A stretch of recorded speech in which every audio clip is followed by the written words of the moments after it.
the A in the R.A.D Life of Jesus, which is Athletic Artist Mastery. How did you go from soccer player to becoming a professional soccer player? You want to excel because God gave you that gift. You want to do the best you can. And I didn't say, I'm going to be a professional soccer player.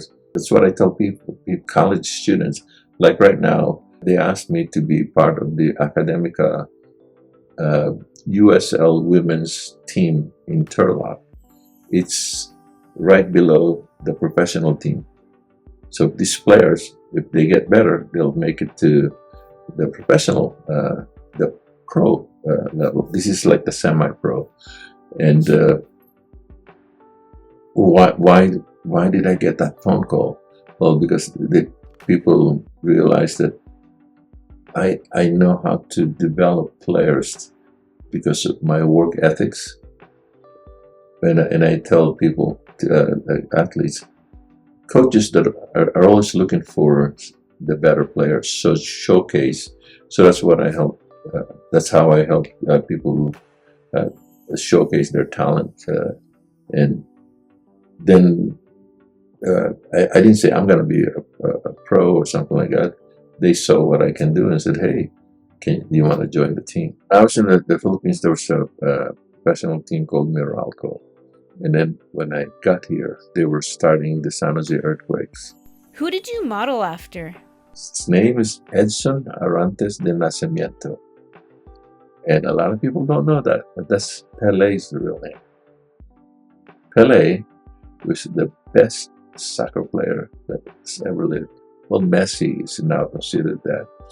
But the reason why I liked him was his name was Edson Arantes de Nacimiento. And he was good when he was little. And people notices that. And the reason why he was good, his uncle is named Pele. So when they would ask him, "Hey,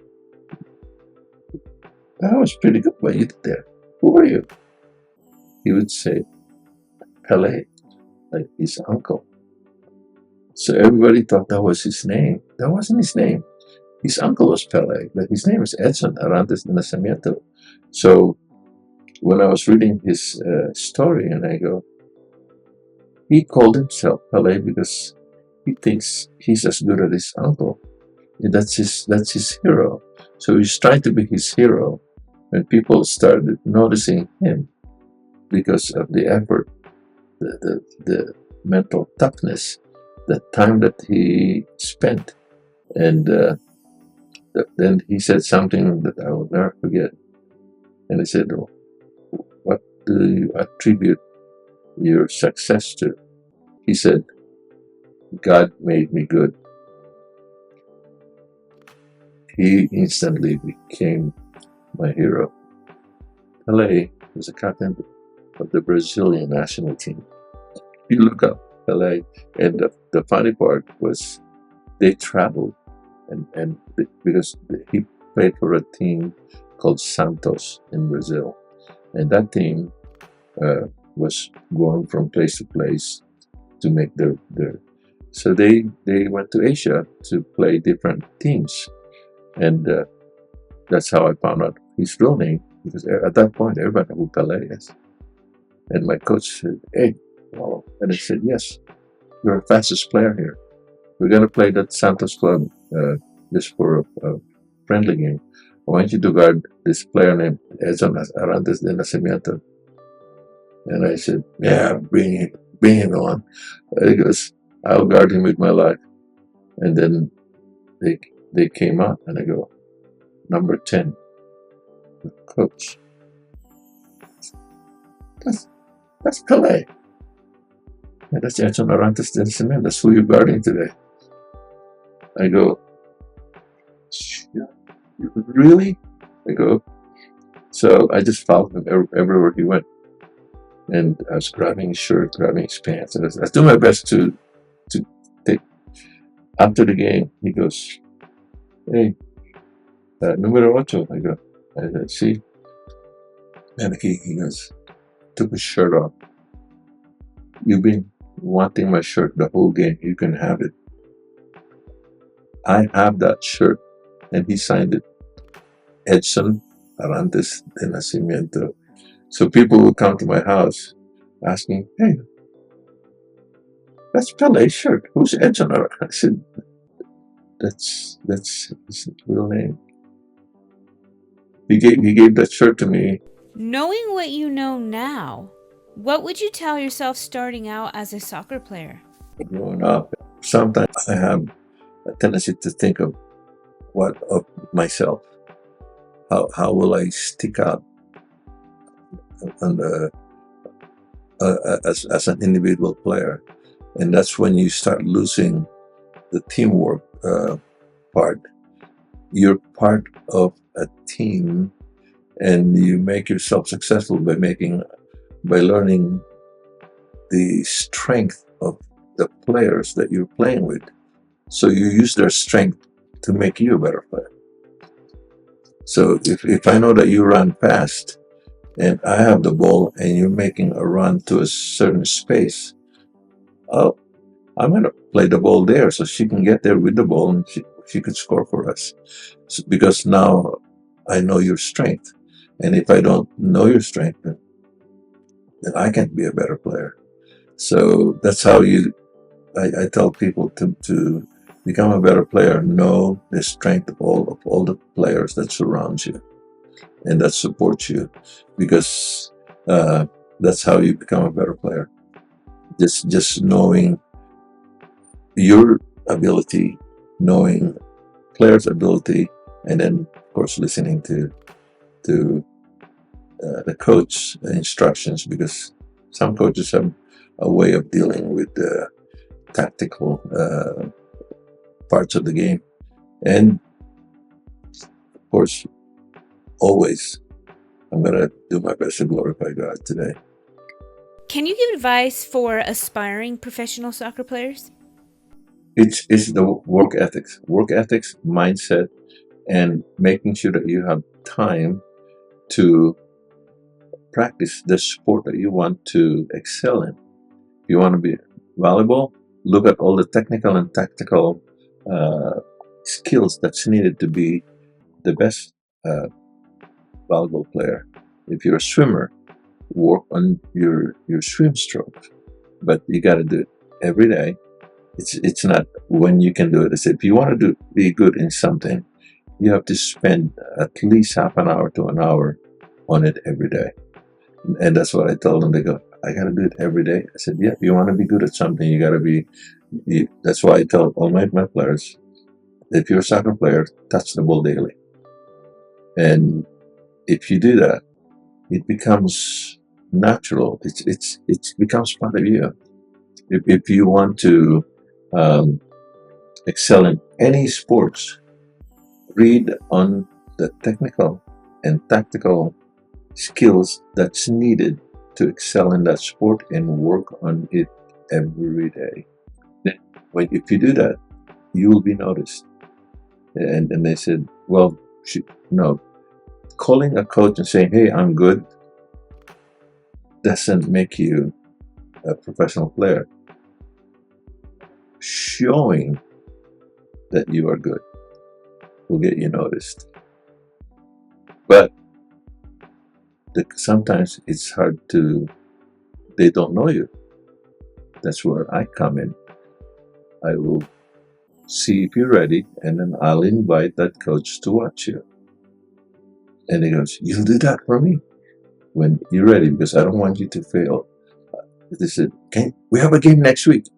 Not ready yet. When I see that you're ready, because I can see it, then I will get your profile, put down why you want to be in that atmosphere, what you feel you could contribute, and all of that. Then we'll write down all your technical and tactical skills that we've observed, so that when they go there, they have something as a guide to see. Oh, look at this, he does that. So stuff like that. And then that's part of the recruiting system, and that's part of the way I help kids get to that next level. Any other advice for aspiring professional soccer players? You go to an internet and say, what's the mechanics of a ball, how to volley a ball, how to head the ball, how to kick the ball right. Everything is now in the internet. And even running style, a lot of people fail because when they run like this. You have to run like this. See, you're trying to go forward, but your hands are going sideways. And if you watch a lot of runners, when they run like this. But you want to go forward, so you have to run like that. Those are just the simple mechanics that, and stop going like this. It's unnecessary movement of the head. Because one guy thought he would run faster if he start bobbing his head back and forth. I said, you're going forward, right? And you're going like this. And then the action is going backwards. You're keeping yourself from going forward by going forward. And he goes, well, it looked good. That one guy was so fast. And he kept on going like this. And I said, was that you? No, that's him. Why do you want to be like him? You want to be you. And he goes, oh, keep your head steady and run without the extra movement. Because it didn't say in the running coaching book that if you move your head back and forth, you'll run faster. Oh, okay. Keep it simple. That's the KISS. Forget the R.S, but keep it simple. And then the last S is a word that we don't want to use. What wisdom can you give soccer players that want to get paid for what they love, playing soccer? Sharing with others, because the United States doesn't pay soccer athletes as much as they play as they do in Europe. 10 million, 13 million, blah blah, and all of that. But because of soccer is not our number one sport here, so that's why a lot of people are going to different countries because they could make more money there. But you could make enough money, and the way to satisfy the fact that you're making that money, you create a program for the kids. You start a camp. I do every Wednesday night. It's called an elite soccer skills camp, and I do it during the fall. Now I'm doing it I used to do it in Modesto, then in Matica, and over in Tracy now, and I do it for free. Every Wednesday, everyone is invited, and we focus on kids 6 years old to 15 years old. Well, just work on your skills, because they, as far as making more money as a soccer player, just like one is doing now in Hawaii, he established a soccer camp for the kids. That's a lot of money, because each kids pay close to $500 per camp. And you get 200 kids in a camp times 300. That's a lot of money. So that's how you generate. But you have to be a successful soccer player also, and give back to the community. One of the things that makes a lot of soccer players successful is they give back to the church, they give back to their community, and then they get involved with programs that are non-profit, and then all of a sudden they realize that people are giving money to them to help them out. And then, hey, if somebody gives you money, you could take 10% and give 90% away.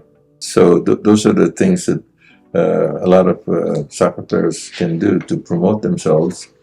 But you have to be successful in your career as well. That's why you practice every day.